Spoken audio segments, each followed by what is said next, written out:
길 가다가 카메라를 주었다. 거기에는 당신의 10년 뒤 모습이 찍힙니다. 라고 적혀 있었다. 집으로 가지고 와서 내 모습을 한번 찍어보았다. 그런데 아무것도 찍히지 않는 고장난 것이었다. 나중에 버려야지 하고 거실에 휴지통에 놓아두었다. 조금 뒤 조카와 친구들이 들어와서 노는 소리가 들렸다. 나는 사무실에서 일하는데 쟤는 막노동 하는가 봐. 와, 쟤는 군인이 됐어.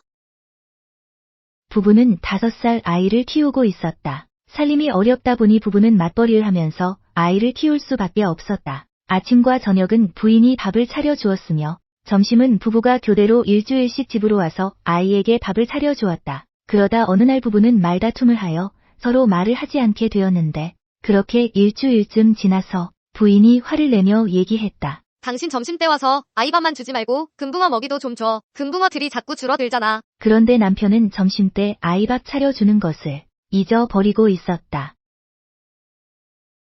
여성은 퇴근을 하면서 좋아하는 노래를 듣고 있었다. 음악을 들으며 천천히 집으로 걸어가는데 웬 남성이 급히 나에게 다가왔다. 나에게 말을 거는 듯 보였으나 얼핏 보아서는 허름한 차림의 모습이 마음에 들지 않았다. 그래서 음악을 듣는 척 이어폰을 만지며 못 들은 척 그냥 지나쳐 버렸다. 집에 도착하여 씻으려 하는데 초인종이 울렸다. 누구세요? 경찰인데요. 뭐 좀 물어보려고요. 인터폰으로 보니 아까 나에게 급히 왔었던 남성의 얼굴이었다. 아까 대답해 줄 것을 괜히 모른 척 지나쳤네라는 생각이 들었다. 문을 열어주고 요 앞에서 살인사건이 났는데 혹시 수상한 사람을 보거나 비명소리 못 들었나요? 아니요. 저는 모르겠어요. 이어폰으로 노래 들으면서 방금 집에 왔거든요. 네, 알겠습니다. 그리고 다음날 아침 뉴스에 살인사건의 범인이 체포되었다. 범인은 어제 집으로 온 경찰이었다.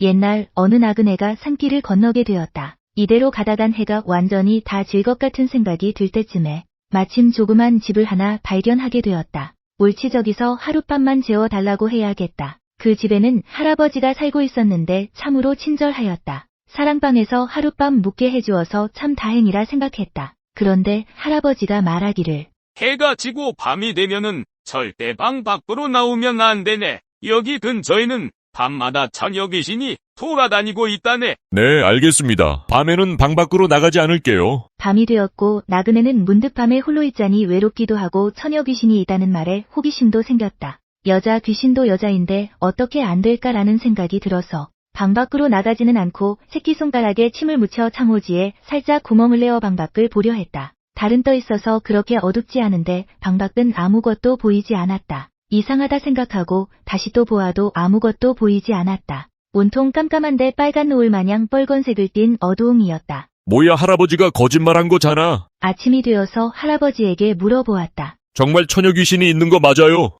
있지. 내가 분명히 봤어. 눈에서 피를 흘리고 있었어. 한 남성이 있었는데 그는 항상 혼자 사는 것을 좋아했고 사람들과의 교류를 원하지 않았습니다. 어느 날 그는 집에서 TV를 보는데 갑자기 전기가 나갔습니다. 그래서 그는 집안을 돌아다니며 불이 꺼진 이유를 찾으려 했습니다. 그때 갑자기 귓가에서 소리가 들렸습니다. 혼자 있니? 히히. 남자는 소스라치게 놀라서 주위를 둘러보았지만 아무도 없었습니다. 그는 황급히 집을 나와 놀이터 의자에 앉아 마음을 진정시켰습니다. 기력이 약해져서 그런 것 같아 몸관리 좀 해야겠다고 생각했습니다. 그러나 다음날 밤에도 그 소리는 계속 들렸습니다. 혼자 있니? 히히. 소리 때문에 잠에서 깬 남자는 놀이터 의자에 앉아서 해결 방법을 다시 생각했습니다. 문득 몸이 문제가 아니라 집이 문제일 거라는 생각이 들었습니다. 결국 그는 이사 가기로 마음먹고 며칠만 견디자고 생각했습니다. 다음날 밤에도 다시 귓가에 들리는 소리 때문에 잠에서 깨게 되어 놀이터 의자로 뛰어갔습니다. 다시 놀이터 의자에 앉아서 마음을 진정시키며 며칠만 견디면 된다고 생각하였습니다. 또 혼자 있니? 히히. 이젠 혼자가 아니야. 내가 항상 옆에 있어줄게. 히히. 처음 남편과 데이트한 날 저는 그의 말을 믿지 않았어요. 그는 다중인격으로 자기 안에 또 다른 자기가 존재한다고 했어요. 그것은 자상한 남편과 말이 없는 남편이었어요. 자상한 남편은 항상 먼저 일어나서 요리를 하며 내가 일어나기를 기다렸다가 나를 사랑스럽게 맞아주었어요.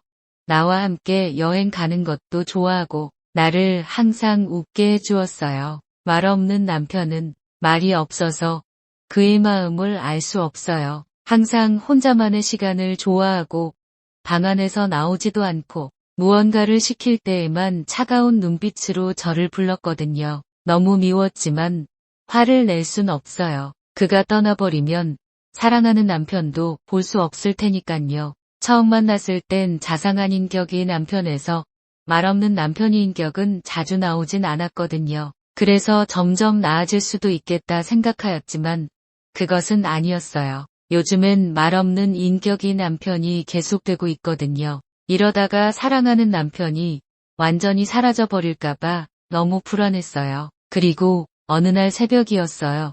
어디서 다투는 소리가 들렸어요. 작은 방에서 남편의 목소리가 들렸는데 두 인격이 서로 싸우는 것 같았어요. 쿵쿵거리는 소리가 들리고 남편이 다칠 거라는 생각이 들어서 급히 달려가 문을 열었는데 남편은 바닥에 쓰러진 채 빨간 액체가 고이고 있었어요. 그리고 흉기를 든 채 나를 바라보는 남편을 보았어요. 나를 보는 차가운 눈빛을 보았어요.